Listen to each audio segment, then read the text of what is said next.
বাংলাদেশ আম জনতা পার্টির উদ্যোগে পহেলা মে বৃহস্পতিবার আন্তর্জাতিক শ্রমিক দিবস উপলক্ষে জুলাই আন্দোলনে শ্রমিকদের ভূমিকা ও প্রত্যাশা শীর্ষক এক আলোচনা সভা অনুষ্ঠিত হয়েছে।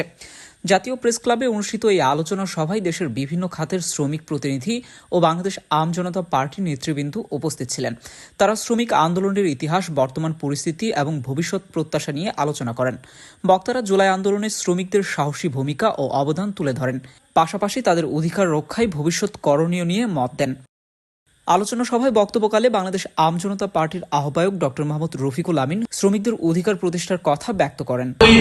বিরোধী দল যদি আমরা সংসদে যেতে পারি, আমরা শ্রমিকদের জন্য কতগুলা দাবি দেওয়া করবো, সেটা হচ্ছে শ্রমিকদের সন্তানদের পরিবারের চিকিৎসা হতে হবে ন্যূনতম খরচের মধ্যে, তাদের সমস্ত সন্তানদের শিক্ষা উচ্চ মাধ্যমিক পর্যন্ত বিনামূল্য করতে হবে।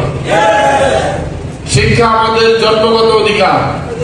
সকল শ্রমিকদের খাদ্য নিরাপদ নিশ্চিত করতে হবে।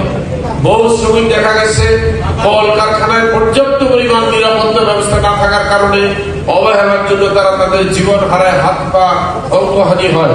সেটার জন্য পর্যাপ্ত যেন ক্ষতিপূরণ দেওয়া হয় এবং তাকে যেন পুনর্বাসন করা হয়, এটা আমরা নিশ্চিত করবো ইনশাল্লাহ।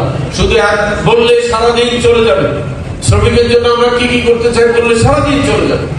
শুধু মনে রাখেন, উদ্দেশ্য যদি সৎ থাকে আমরা সফল হবই। আমরা আপনাদের পাশে আছি।